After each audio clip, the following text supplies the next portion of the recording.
тамошобинони гиромӣ, чун ҳар вақта барномаи Шаҳди Солимӣ ҳафтаи як маротиба рӯи навор меояд ки онро манзури шумо тамошобинони азиз мегардонем. Ва имрӯз табиби ҳозиқ доктор Маҳмуд Кабирӣ дар бораи пайдоиш ва паҳншавӣ, ҳамчунин табобати бемориҳои газаки торҳои асаби сутунмуҳра ва намакбандӣ байни муҳраҳои сутунмуҳра барои мо шумо маълумот медиҳанд. Бо барномаҳои мо бошед.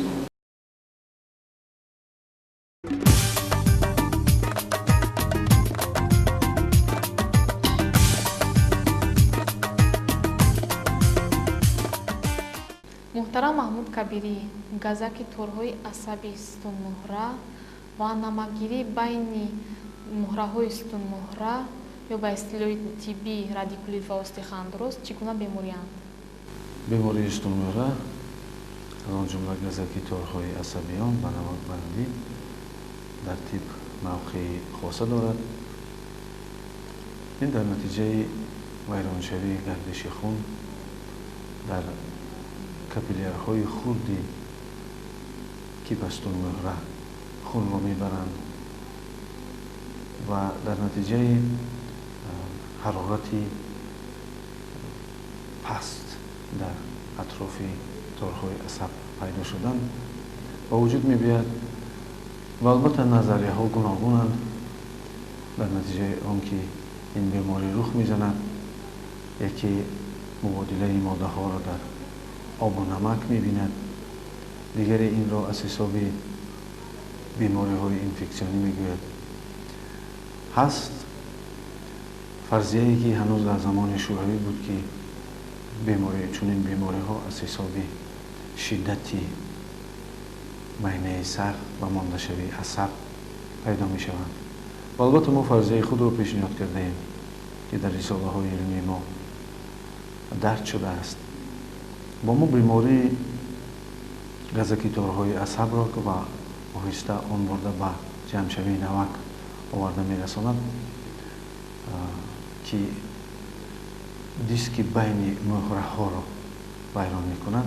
мо инро аз ҳисоби бемориҳои аутоиммунӣ, аз ҳисоби бемориҳои масъуният мебинем. масалан, одам метавонад бемории оддии инфексионӣ сирояткунанда шавад, аз он ҷумла ангина, аз он ҷумла бемориҳои сироятие ки ба монанди зуком, ва дар натиҷа заҳри онҳо дар хуни инсон комплемент ном якҷояшавии заҳр ва қувваҳои муҳофизатии хуни мо ба вуҷуд мебиёяд ва ин комплемент дар худи қабати миелинови тори асаб ва диске ки байни муҳраҳо ҳаст мешинад ва қувваҳои муҳофизатии лимфоцитҳои килнерӣ кушанда омада ҳам он заҳрро нест мекунанд, комплементи ба вуҷуд омадаро нест мекунанд ва ҳам қабати миелиновие ки дар болои масалан тори асаб мешавад ва пӯсти худи тори асабро ва он қабати дигаре ки аз ҳисоби хирияш дар байни муҳраҳо ҳаст ки диск мегӯянд онро, инро ҳам вайрон мекунад.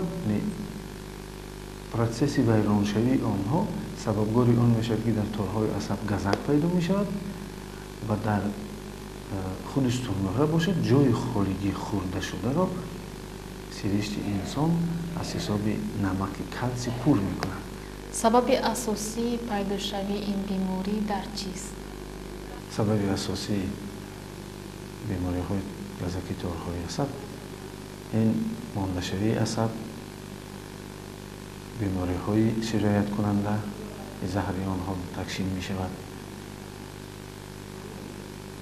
албатта вайроншавии гардиши хун аз ҳисоби шиддатнокии мушакҳое ки дар гирди сутунмуҳра ҳастанд ва корҳои сахти ҷисмонӣ метавонанд ба чунин беморӣ оварда расонанд.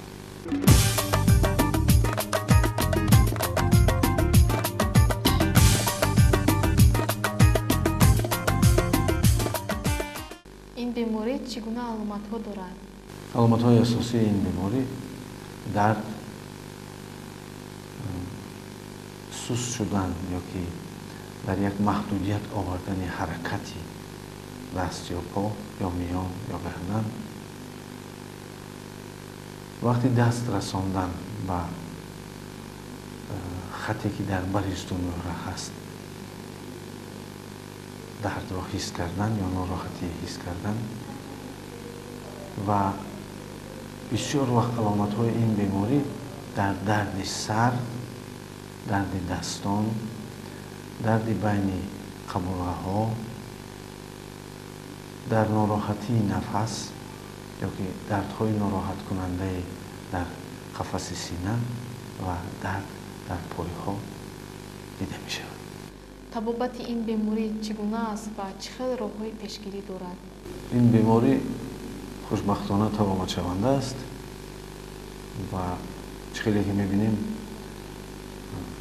همکسبان ما با واسطه داروها، با واسطه تاثیرات‌های فیزیوتراپیستی می‌توانند که چنین انسان‌ها را، چنین بیماران را به زندگی باز برگردانند و در برابر این ما هم ترس‌هایی از طب خلقی آمده، از طب خلق‌های آسیای میانه، از طب خلق هندوستان، خطای، یونان، طب مسلمانی، یکی از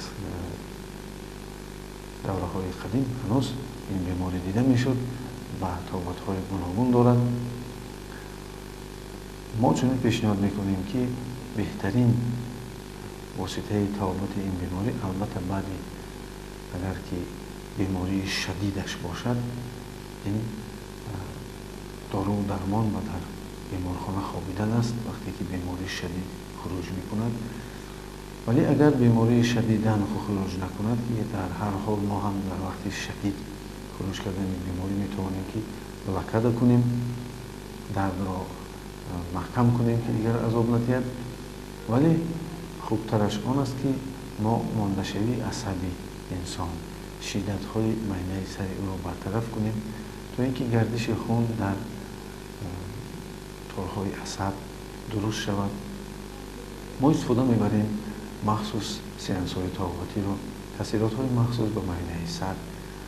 ما استفاده میبریم با قوای تفی دست، بیوتراپی و البته با همکاری با دکتران همکسبان خود ما میتوانیم که قریب 100% چنین بیماران را باز در سلامتی خود باز برگردانیم.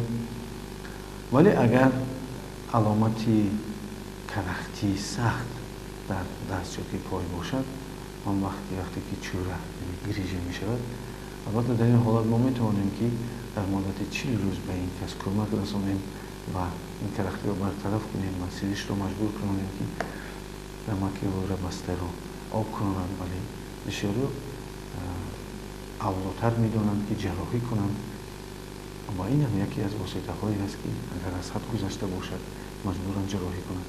ولی به هر حال ما حالا امکان داریم که چنین آدمان را از حالت بیماری به سلامتی بیاریم. پیشگیریش چنین است که مردم ما متاسفانه به مشق‌های جسمانی کم دقت می‌دهند، هرچند که میگویند که ما کار میکنیم، فعالیت میکنیم، ولی کار این مشق جسمی نیست. مثلا مشق‌های مخصوصی هستند که برای استان‌مهره ما آنها را به مردم توصیه میدهیم. برای وقت قیمتی خود را دریغ نداشته در برنامه اشتراک نمودنتان میnnتداری خویش را بیان مینماییم.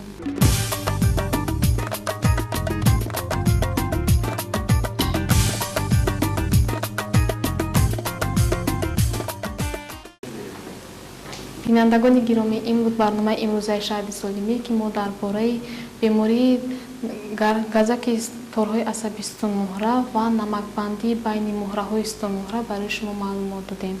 در برنامه آینده درباره بیماری دل برای شما معلومات خواهیم داد. خیر تا برنامه‌های آینده، تنصیحات خود آباد باشید.